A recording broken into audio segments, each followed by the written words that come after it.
Est-ce que tu sais que pour avoir un bon physique, il faut à minima des veines sur le ventre, d'accord? Bardé de veines. Il faut que tu aies des bras de 50 cm secs de fou. Et il faut qu'on voit tes veines, mais genre des autoroutes. Sinon, t'es une merde. Voilà, je t'ai résumé le fitness actuel en France et on va en parler dans cette vidéo parce que ça commence à me gonfler, mais sévère. Je te parle d'un truc que je vis au jour le jour, d'accord? C'est un truc où parfois je mets une vidéo torse nu ou parfois voilà je mets une vidéo où on voit un peu plus mon physique. Et là, réflexion des gens, ça se voit que tu t'entraînes pas en fait. Les gars, effectivement vous êtes habitués à des influenceurs. Souvent, je vais le dire tout de suite, souvent sous-produits ou qui vous disent non, je suis nati, machin, ils sont sous-produits, ils sont sous-peptides, ils sont sous-TRT, etc., etc. Il y a quand même la majorité des gens qui vont dire le TRT c'est pas du dopant parce que c'est médical. Ils ont 25 ans, ils ont pas besoin de TRT, ok? TRT c'est 35 plus pour les pires des cas, 40 plus pour un cas d'optimisation si vraiment vous êtes un sportif et 45 plus si c'est juste pour pouvoir aller dire bonjour. C'est tout. Il y a un moment, il faut dire la vérité. Un bon physique, c'est quoi? Eh bien, je vais vous poser une autre question pour que vous compreniez à quel point c'est con de penser comme ça. Est-ce que vous pouvez me dire, c'est quoi être riche? C'est quoi être riche? Je parle en tunasse. C'est quoi être riche? Ok, dites-moi, pensez là, en regardant la vidéo, c'est quoi être riche? Et moi, je vais vous donner une réponse. Quelqu'un de riche, par rapport à vous, d'accord? C'est quelqu'un, donc on est riche par rapport à soi-même, d'accord? Quelqu'un de riche par rapport à vous, c'est quelqu'un qui gagne 3 fois plus que vous. Pensez à ça. Là, vous vous dites, bah non, pas forcément, parce que si moi je gagne plus, du coup. Ouais, mais si tu gagnes 1000, le mec qui gagne 3000, tu te dis, il est bien l'enfoiré, lui, il est bien, tu vois, il est bien, il a des tales par rapport à moi. Et quand tu gagneras 3000, tu regarderas le mec qui gagne 9000, tu te dis, un mec 9000 balles, moi je suis 3000, je suis fauché. Et après, quand tu seras à 9000, etc., tu vas regarder le mec qui gagne 27000, tu vas dire, putain, mais lui, mais il est blindos. Et bah, pour le physique, c'est pareil. En fait, je vais vous donner un truc, quand j'ai commencé la muscu, je faisais 60 kilos, d'accord? Et j'arrivais pas à prendre du poids. Et le truc qui s'est passé, je vous reprends juste après parce que je fais une petite rep à 40 là. Easy, putain, ça monte bien là quand même, ça va. Ouh le gauche est dur. Ouh le gauche il est sévère dans l'épaule. Ça tire l'épaule. Hein. Bref. Quand j'ai commencé, je me disais, putain, déjà, si j'arrive à 75 kilos, je faisais de 60, ce serait fou. Parce que bien sûr, une fois arrivé à 75 kilos, je me suis dit, bon, 75 kilos, je pourrais aller plus loin, tu vois. Je pourrais aller à 80. Et engrainé en plus par un coach à l'époque de MMA que j'avais, je suis passé de 73 à l'époque à 80, puis 80-83, puis 83-87, etc., jusqu'à 93. Et là, je me suis dit, bon, je vais peut-être ralentir. Et puis, en fait, à la sortie de mes études en STAPS, je me suis dit, allez, on fait des bulks énormes. Comme ça, on monte une bonne fois pour toutes. Et puis après, on redescend. Grave erreur. Je suis monté jusqu'à 110 kilos. C'est une merde pour reperdre. Après, j'ai eu des problèmes. J'ai eu l'épaule là qui a explosé. Bref. Avant d'ailleurs que je fasse 110 kilos, c'est-à-dire qu'après j'ai voulu refaire une prise de masse parce que vu que l'épaule, j'avais perdu 20 kilos à ce moment de l'opération, il y avait des photos, vous pouvez les trouver, j'ai des publications avec les photos, où en fait je suis retombé à 80 kilos, je faisais 100, je suis retombé à 80 après l'opération, j'avais tout perdu, j'ai repris, enfin bref, voilà. Tout ça pour dire qu'on n'est jamais satisfait. Donc si votre objectif aujourd'hui c'est d'être satisfait de votre physique parce que vous voulez être obsédé de votre physique, ça ne marchera pas. Puisque tout simplement, vous n'aurez jamais fini et vous allez constamment vous dire que vous pouvez aller plus loin. Mais en plus de ça, si je vous dis ça, je vais vous dire c'est quoi un bon physique? Tu vas me dire ouais mais c'est un physique sec avec ceci, avec cela. Mais il y a des gens qui aiment pas les abdos. Tu vois les mecs qui te disent moi je vais être hyper sec parce que les meufs. Oui. Les meufs elles préfèrent un mec sec qu'un mec gros dans la plupart des cas. Mais attention, pas trop sec. Elles préfèrent des mecs un peu, je vais pas dire skinny avec des abdos, mais quasiment, tu vois. Parfois elles disent ah non lui c'est trop, tu vois. Et je vous rappelle que ceux qui commencent la muscu pour les femmes, vous avez quand même des vidéos où en mode elles vont dire non mais ouais non. Ils montrent un mec un peu skinny avec les abdos visibles. Côté ils mettent la photo d'un mec qui est balèze de fou. Mais tu vois qu'il est en off-saison, je vais vous expliquer après pourquoi. La meuf a dit non, je préfère le mec de droite parce qu'il est un peu plus tracé, puis l'autre il est un peu, il a un dad bod, j'aime pas trop les ventres chez les hommes. Le mec à gauche, qui a un ventre chez les hommes, c'était Chris Bumstead. C'était 6 fois Monsieur Olympia. D'accord? C'est juste parce qu'il est en off-saison et qu'il contractait pas comme ça en rentrant ses abdos. La meuf, juste en voyant, hop, oh, un petit bout de gras dépassé, elle a dit, ah non, ça c'est dad bod. Donc en fait, la perception en plus des gens, elle est cassée aujourd'hui. Complètement. Vous vous baladez sur Instagram, vous voyez que des physiques de fous, vous voyez que des gens qui ont des physiques à des pourcentages de masse grasse qui sont absolument abominables. Et au final, ça vous détraque le cerveau, d'accord ? Aujourd'hui, sache un truc. Si tu as plus de 30 ans, que tu fais des tractions, d'accord ?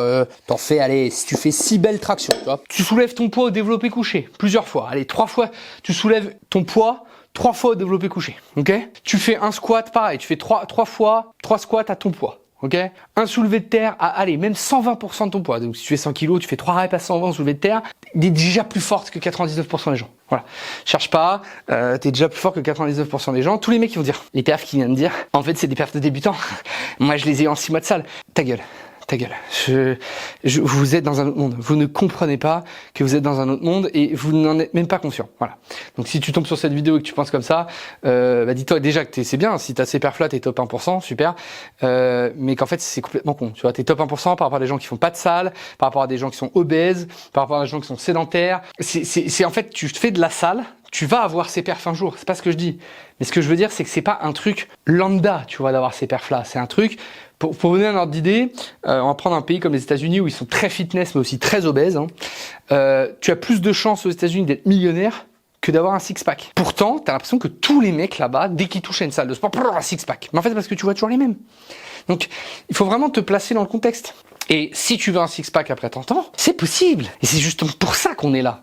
C'est parce que quand tu as plus de 30 ans, eh ben, tout simplement, il faut que tu mettes en place des systèmes et des choses qui te permettent d'avoir un bon physique, qui te permettent d'avoir une veine comme ça sur le bras qui ressort, sans te niquer la vie. C'est aussi pour ça que je suis là.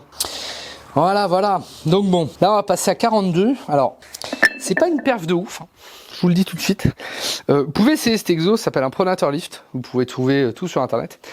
Cet exercice-là, il vous permet d'avoir des bras solides. Voilà. Donc, moi, je considère pas que je suis extrêmement sec ou extrêmement musclé ou tout ce que vous voulez. Je considère que je suis balèze. Mais comme vous voyez, j'ai un bras qui est plutôt bien formé, un avant-bras aussi qui est plutôt bien formé. Je vais avoir 44 cm de tour de bras, 39,5 de tour d'avant-bras. J'aimerais bien atteindre les 40 ici et les 45 là. À froid, je précise. Et donc voilà, je fais tout pour. Mais est-ce que vous pensez que je vais me bouffer la vie pour avoir ça ? En fait, non. Je vais vivre. On va parler de ça aussi, parce que je parlais de l'influence tout à l'heure.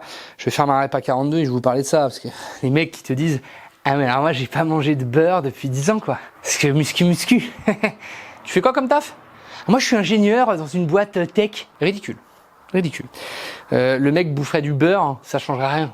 Il sera tout petit peu moins sec. Oh mon dieu.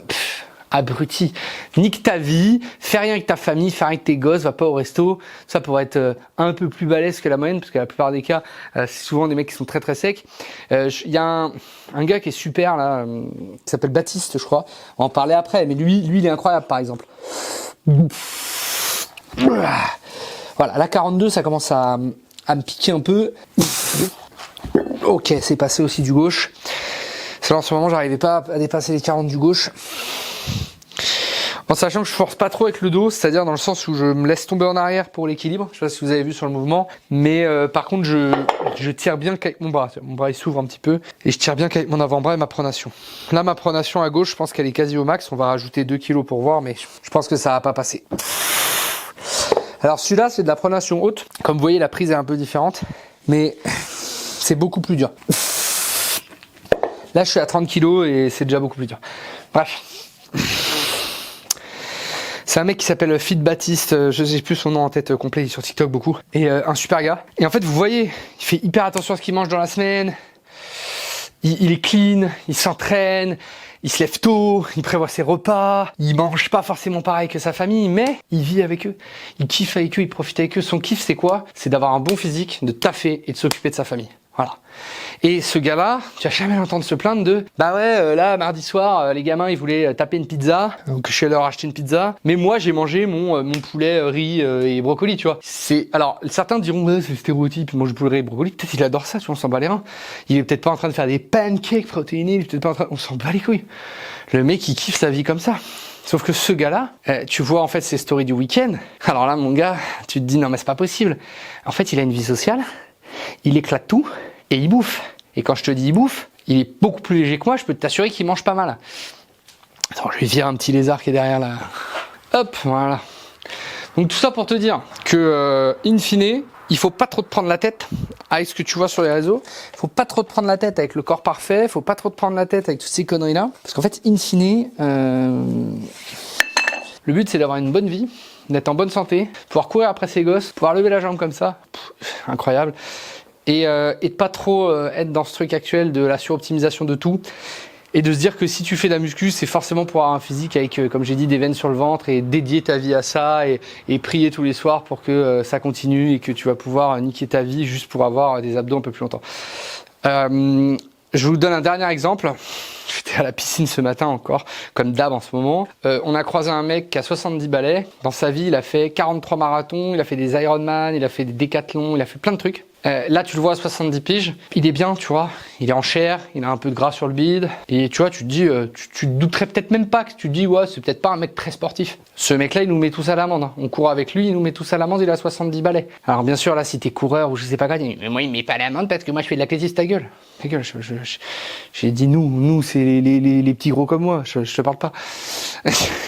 Mais voilà, donc en tout cas, soyez zen avec ça, commencez à vous entraîner dur, et commencez à comprendre que pour optimiser dans la vie, c'est surtout avant tout un système qui vous permet de continuer à vivre votre vie, mais forcément elle va être changée grâce à ce système, et ce changement de mentalité, ce changement de personnalité va faire qu'en fait ça sera plus un sacrifice au quotidien de faire ça, comme je vous disais Fit Baptiste là, c'est pas un sacrifice qu'il fait, c'est son style de vie aujourd'hui. Donc essayez pas de sacrifier, essayez d'optimiser et de trouver un style de vie qui vous convient, en étant bien sûr beau, intelligent, en gagnant de l'argent et en ayant un corps qui vous convient. Et le corps qui vous convient, ça vous est propre, d'accord? Si vous voulez faire 90 kilos pour 1m70, être comme as et arriver à la salle et prendre des haltères et les jeter en l'air, c'est votre truc. Moi, c'est peut-être pas mon truc, ou c'est peut-être mon truc, mais c'est personnel. Arrêtez de vous regarder à travers des influenceurs qui de toute façon n'ont rien à foutre de votre gueule. Ce qu'ils veulent, c'est que vous les regardiez justement en disant « Ah, j'aimerais bien être comme ça ». Et eux, en fait, ça les fait kiffer. Parce que le narcissisme dans ce truc-là, du fitness, c'est tous les jours. Et je vous dis pas que moi, ça m'arrive pas de me mettre devant la glace et de faire « Putain, waouh, j'ai des gros bras aujourd'hui ». Sauf qu'en fait, tu me vois pas H24 sur les réseaux en train de faire comme ça sur des musiques, alors que je suis pas bodybuilder. Alors que 99% des gens qui font des posings sont pas bodybuilders sur les réseaux, quoi. Voilà. C'est pas une pique pour les bodybuilders, je vous adore. On se retrouve pour la prochaine vidéo. Ciao.